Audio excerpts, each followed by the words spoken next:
Welcome back team, Professor Mike, Coach T, Grace by Running Leeds here in the UK. A new week, we're excited. Only a couple of weeks left in lockdown, man. We're getting there.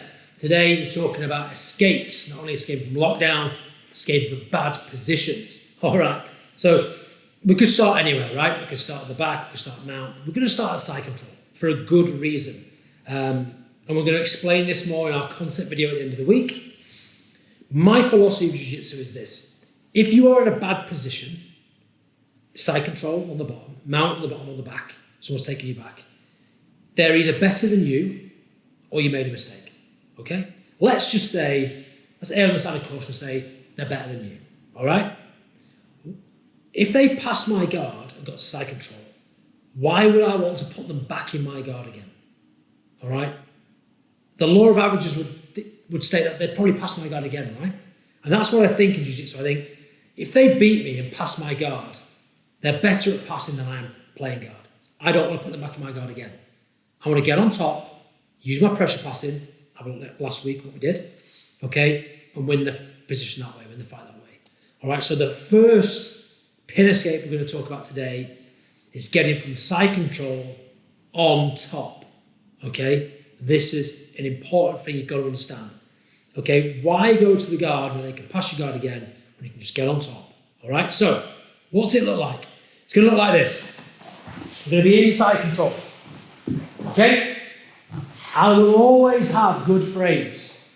Okay, let's talk about that real quick. So what are good frames in side control? Well, I definitely want to have, just jump up a sec, mate, this kind of position here where I can hold some of my opponent's weight. I want to be careful not to push. His wrist locked. We did that as well in lockdown, dumping everything in lockdown.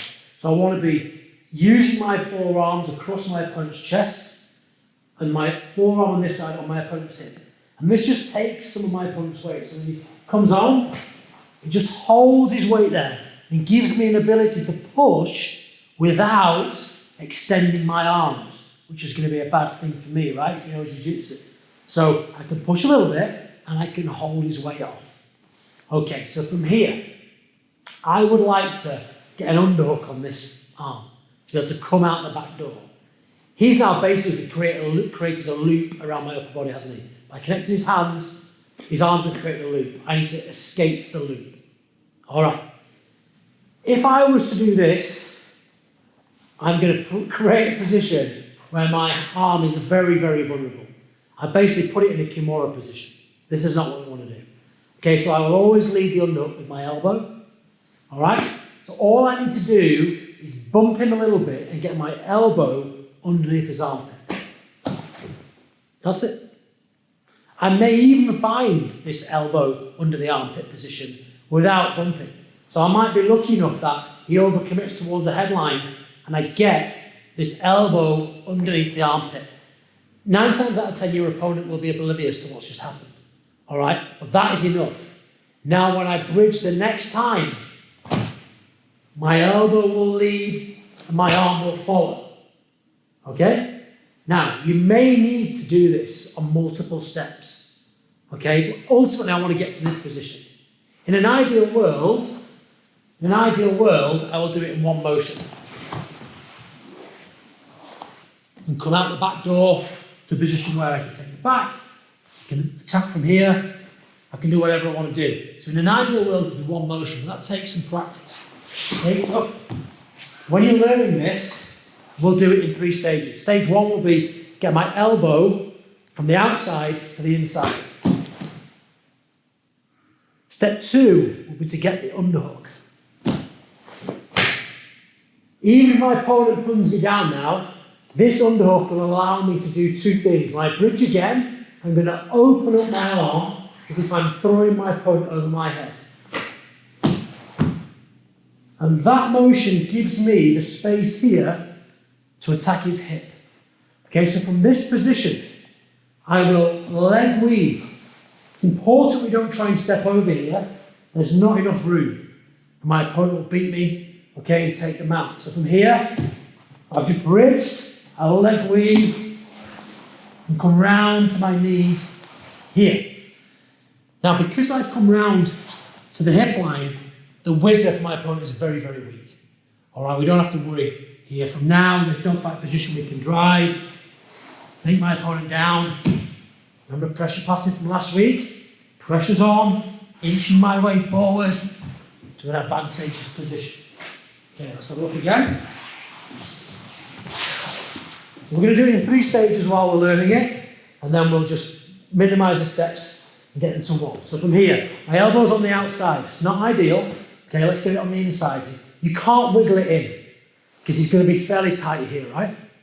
So we're going to have a little bump, just to drop it on the inside. But, you know, he still feels he's got side control, so he hasn't lost anything. So he won't adjust. He'll accept the elbow on the inside. Next, we bridge, and I lead with the elbow for the underhook. Okay, now, my opponent at this point will likely start to adjust his position because he feels vulnerable. So we don't hang about. The minute we get the underhook, we bridge again and we throw. Okay, so we go here, underhook, up. When the needle comes through to the hip, and look how I chase around the back of my opponent's hip, making his whizzer useless. All right, lots of options here. We can pass the gi, here. Okay, we can drive for the arm, we could drive for the knee, whatever you want to do. You could drive, he pushes back in, you cut the corner, and take him over. Loads of options, but we've got to get to this position first. From here, we should never lose.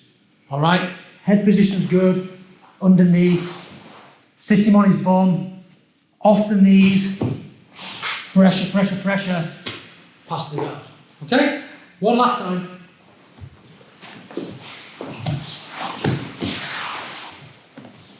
Real time, this is what I like it to look like. Elbows on the outside, little bump to give him a shove, okay? He feels like he's lost nothing. Out, if we're lucky, we beat the arm. We're taking the back all day of the week. Okay, there's your pin escape number 1 for the week. Remember, why are we doing it this one? Why are we starting with this one? Well, if he's got side control and there's something's gone wrong, don't make the same mistake twice. That's the definition of insanity on the mat. Get to the top, impose your game, and win the fight. See you tomorrow.